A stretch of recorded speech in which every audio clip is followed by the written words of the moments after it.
सम्मान किसका होना चाहिए और समाधि स्थल किसका बनना चाहिए, इस पर गंभीर चर्चा जरूरी है।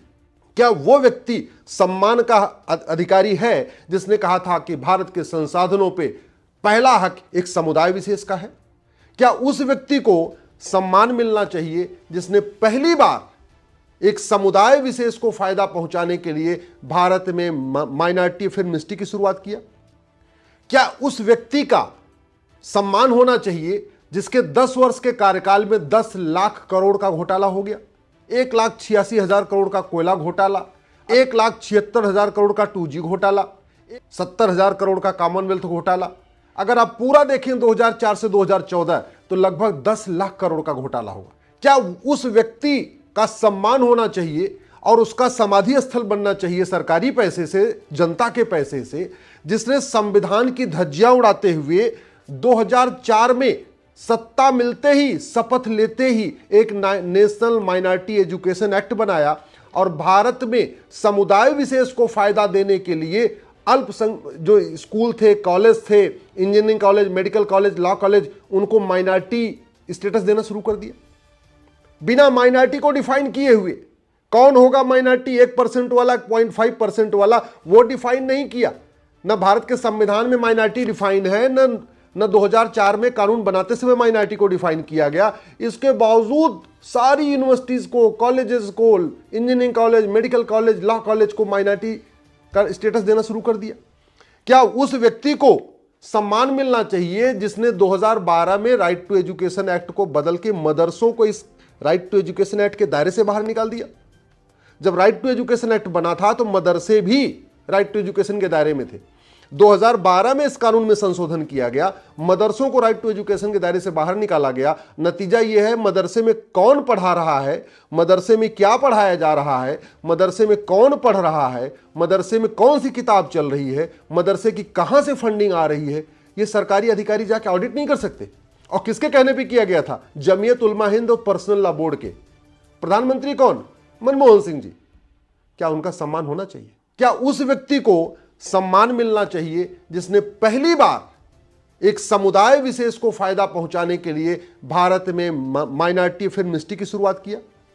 पहली बार भारत में माइनॉरिटी अफेयर मिनिस्ट्री 2006 में बनी है। उसके पहले तक केवल सोशल जस्टिस मिनिस्ट्री हुआ करती थी, जिसको कहते थे सामाजिक न्याय मंत्रालय। सभी गरीबों का कल्याण उसी के जरिए होता था। लेकिन 2006 में पहली बार के रहमान खान साहब को अल्पसंख्यक कल्याण मंत्री बनाया गया और अल्पसंख्यक कौन होगा किसी को नहीं पता, और यह काम किया गया था केवल तुष्टीकरण करने के लिए। क्या वह व्यक्ति सम्मान का अधिकारी है जिसने 2010 में विदेशी फंडिंग कराने के लिए एफसीआरए कानून बनाया? यह जो एफसीआरए कानून 2010 में बनाया गया था, केवल और केवल भारत विरोधी माओवादियों, नक्सलियों, जिहादियों, मिशनरियों, चरमपंथियों, अलगाववादियों, कट्टरपंथियों को फंडिंग कराने के लिए बनाया गया था 2010 में। और उसके बाद यहां एनजीओ की पूरी एकदम भरमार हो गई। हालांकि वर्तमान सरकार ने करीब 5 लाख एनजीओ का लाइसेंस रद्द किया, लेकिन फंडिंग अभी भी चल रही है। तो उस व्यक्ति को सम्मान मिलना चाहिए जिसने भारत को बर्बाद करने के लिए विदेशी फंडिंग का रास्ता खोला था? क्या उस व्यक्ति का सम्मान होना चाहिए जिसने 2013 में जाते जाते वक्फ एक्ट को बदला और बदल के इसमें इतनी पावर दे दिया कि वक्फ बोर्ड जहां चाहे हाथ रख दे वो जमीन वक्फ की? लैंड जिहाद करने के लिए इससे बड़ा घटिया कोई कानून ही नहीं है। और 2013 में मनमोहन सिंह जी के द्वारा किए गए इस अमेंडमेंट के कारण ही वक्फ बोर्ड 1,500 साल पुराने गांव पे कब्जा करना शुरू कर देता है। 1,500 साल पुराने मंदिरों को कहता है ये भी वक्फ प्रॉपर्टी है। नदियों के किनारे, झील के किनारे, समुद्र के किनारे, हाईवे के किनारे, सबको वक्फ प्रॉपर्टी डिक्लेयर कर देता है। इस समय पूरे देश में जो पूरी तरीके से लैंड जिहाद चला है, उसका बड़ा कारण है 1995 में जो नरसिम्हा राव साहब ने अमेंडमेंट किया। उसके बाद सबसे बड़ा जो तेजी के साथ लैंड जिहाद शुरू हुआ 2013 में, जब नरसिम्हा राव, ये मनमोहन सिंह जी ने इस कानून में बदलाव किया था।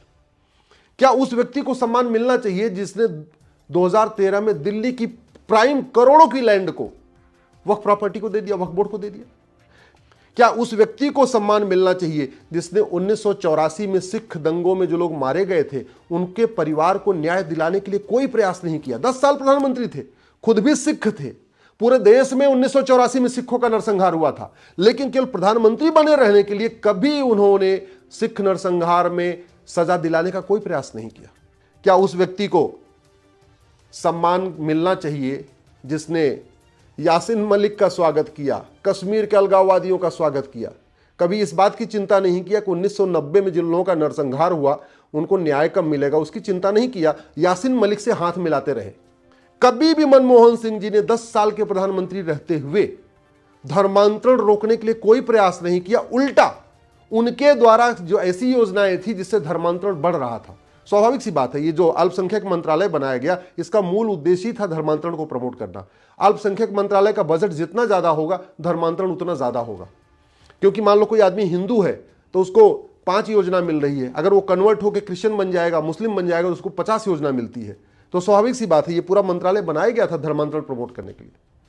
क्या मनमोहन सिंह जी ने कभी भी अल जिहाद मजहबी उन्माद रोकने के लिए कोई प्रयास किया? क्या मनमोहन सिंह जी ने कभी प्रधानमंत्री रहते हुए भारत में सनातन को मजबूत करने का कोई प्रयास किया? क्या मनमोहन सिंह जी ने कभी जातिवाद, भाषावाद, क्षेत्रवाद रोकने का कभी प्रयास किया? क्या प्रधानमंत्री रहते हुए मनमोहन सिंह जी ने देश की एकता अखंडता मजबूत करने के लिए कोई प्रयास किया? घुसपैठ धर्मांतरण को रोकने का कोई प्रयास किया? भ्रष्टाचार रोकने का कोई प्रयास किया? जानते हैं, भारत का सबसे खतरनाक कानून जो बना नहीं बच गया वो था कम्युनल वायलेंस बिल, और उस बिल को ड्राफ्ट किसके कार्यकाल में ड्राफ्ट हुआ था? मनमोहन सिंह जी के। लेकिन चूंकि सोनिया जी उस बिल को ड्राफ्ट करवा रही थी, सत्ता में रहना जरूरी था, प्रधानमंत्री पद पे बने रहना जरूरी था, इसलिए मनमोहन सिंह ने कभी उसका विरोध नहीं किया। हां, उल्टा भारत के संसाधनों पे पहला हक, चाहे वो मुंबई दंगा हुआ हो, मुंबई में कसाब आता है, या और भी ऐसी घटनाएं हैं, कभी आपने मनमोहन सिंह जी ने तुष्टीकरण के खिलाफ कुछ बोला? भारत में मजहब के आधार पर नियम चल रहे हैं, मजहब के आधार पर बोर्ड चल रहे हैं, मजहब के आधार पर ट्रिब्यूनल चल रहे हैं, मजहब के आधार पर योजनाएं, इनको किसने प्रमोट किया? कभी आपने सोचा? और अब उन मनमोहन सिंह जी की समाधि स्थल सरकारी पैसे से, सरकारी स्थान पे, पब्लिक लैंड पे, पब्लिक मनी से बनाने की बात हो रही। कांग्रेस के नेताओं को शर्म भी नहीं आती है क्या? जिस मनमोहन सिंह जी को यूज करके उन्होंने पूरी सनातन को खत्म करने की प्लानिंग किया था, अब उन्हीं मनमोहन सिंह जी के समाधि स्थल बनाना चाहते हैं। ठीक है, समाधि स्थल बने, लेकिन कम से कम इस बात की चर्चा होनी चाहिए कि किसकी समाधि स्थल बनना चाहिए, किसकी नहीं बनना चाहिए, क्या उन्होंने वास्तव में कार्यकाल किया।